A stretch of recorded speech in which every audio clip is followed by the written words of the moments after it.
Hello again, everybody, and welcome to the Mike Francesa podcast, part of the Bet Rivers Network. We come to you after another Jet loss.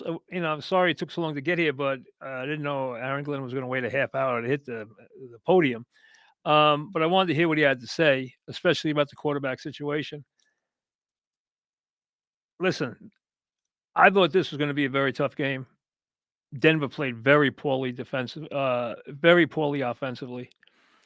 I knew the Jets would have trouble moving the ball against this Denver defense, and I think really what happened is Sean saw that he was in a game against the riled up defense, and the Jet defense showed up today. So give him credit; they did show up today.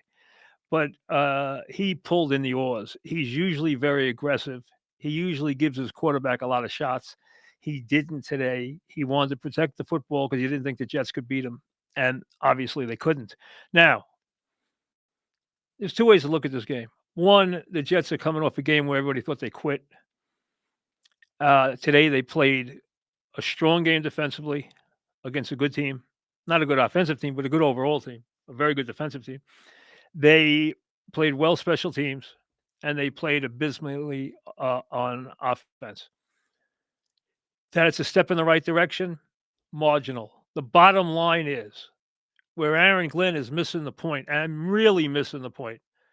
You are there to get your team wins. Your job as a head coach is to do whatever you have to do to win the game. And he didn't do that today because he absolutely had to put Troy Taylor in the game. You cannot have a malfunction. The quarterback play today was so bad. Yeah, there were 9 sacks because he's holding the ball forever. He's late on every pass. They're afraid to let him take a one-on-one shot because they don't think he can get the ball there. You can't run the ball, so his legs are worthless against a Denver team that doesn't let quarterbacks run. If they had gone to Taylor in the second half, they win the game. If they had gone to Taylor in the fourth quarter, they win the game. If they had gone to Taylor on the last drive, they win the game. 25 yards and they win the game. You need to give your kids a victory. This league is about wins. It's not about close losses. Losing teams lose. You have to start to build a winning culture. Yes, your defense showed up today. Yes, it played very hard right to the finish. It fought to the finish. The special teams fought to the finish. Absolutely true. But you were playing an opponent that knew that it was better than you, that knew that it could shut you down defensively, so it was not going to play into your hands and turn the ball over if they turned it over in the first half. You got your first turnover of the season, fine. But you cannot exist with that kind of quarterback play. I can't get on Wilson for getting mad. He's right. And I mean, these quarterback numbers today, these receiving numbers, the tight end Taylor, 1 target, 2 yards. No targets for Hall in the game. No targets for Hall.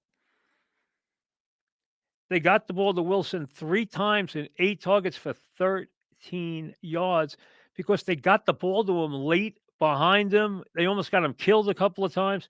This quarterback play, and I'm not trying to pick on Fields, okay? But you don't need to protect Fields. You don't need to develop Fields. He is not the future of your franchise. You're going to draft a quarterback.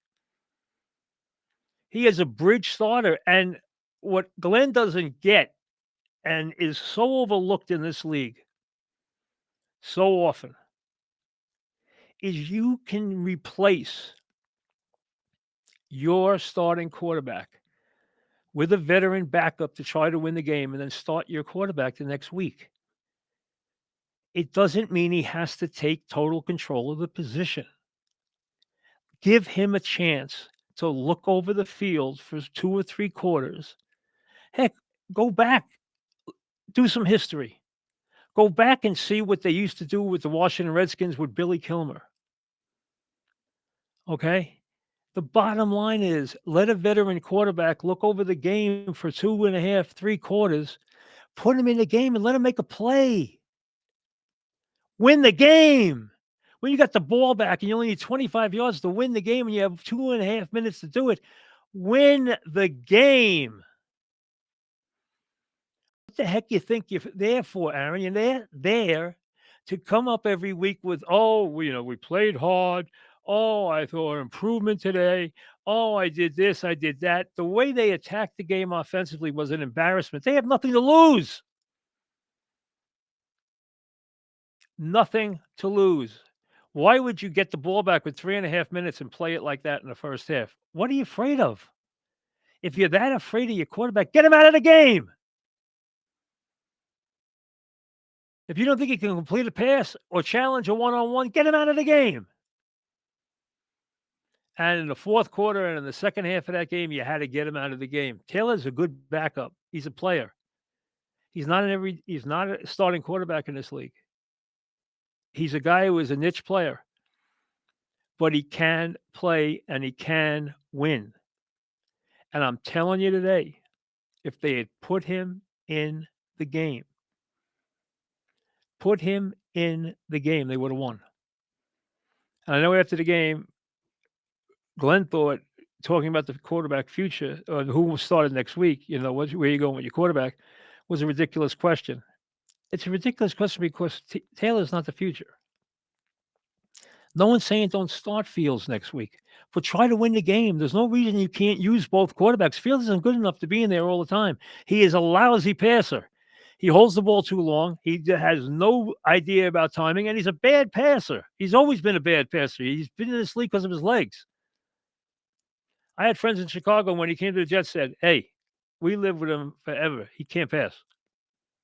And you know what? They're 100% right. 100% right.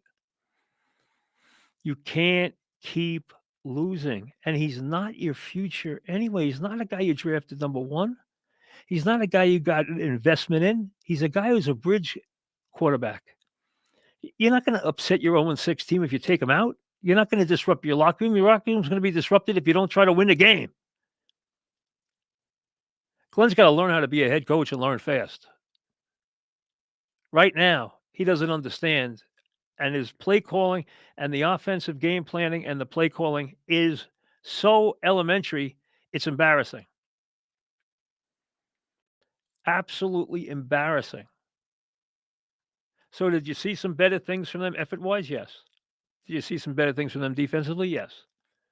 Did you see some decent things from them in special teams? Yes. Was the offense a total mortification? Yes. Does Glenn have an idea what he's doing? No. He has no clue what he's doing right now. No clue. He is a head coach who has no idea what it means to be a head coach, and he better learn fast.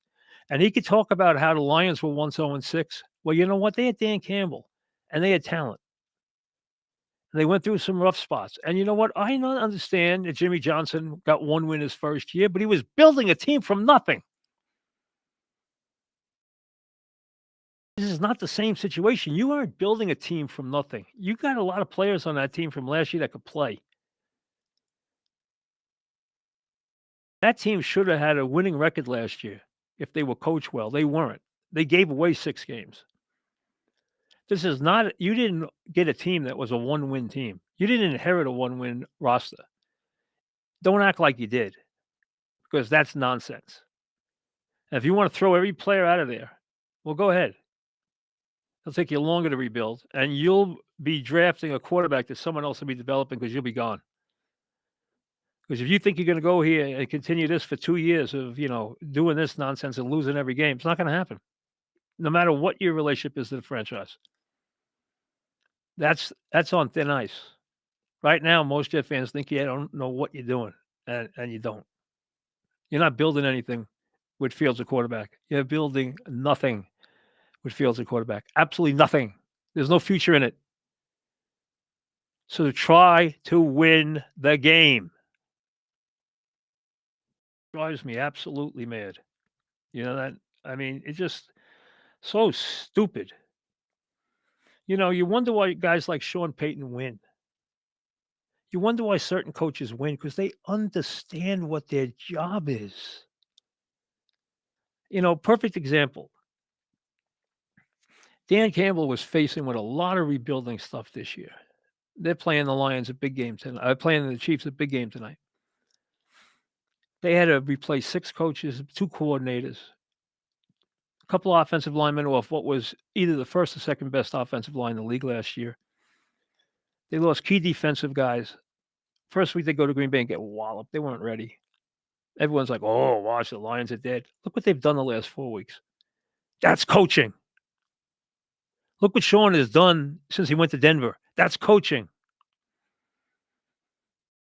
Coaches make a huge difference, more so in the NFL than in any other sport, not even close.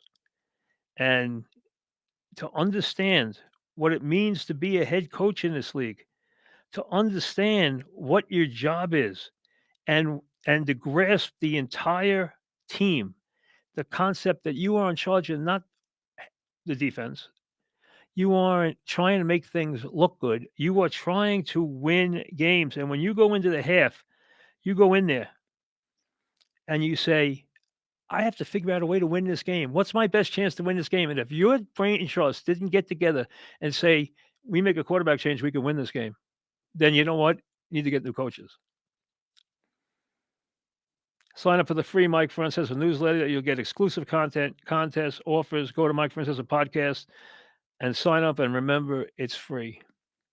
Now, NFL primetime first TD, second chance bet. Users will receive a second chance token for any first touchdown wager each game day of primetime NFL games, Thursday, Sunday, Monday.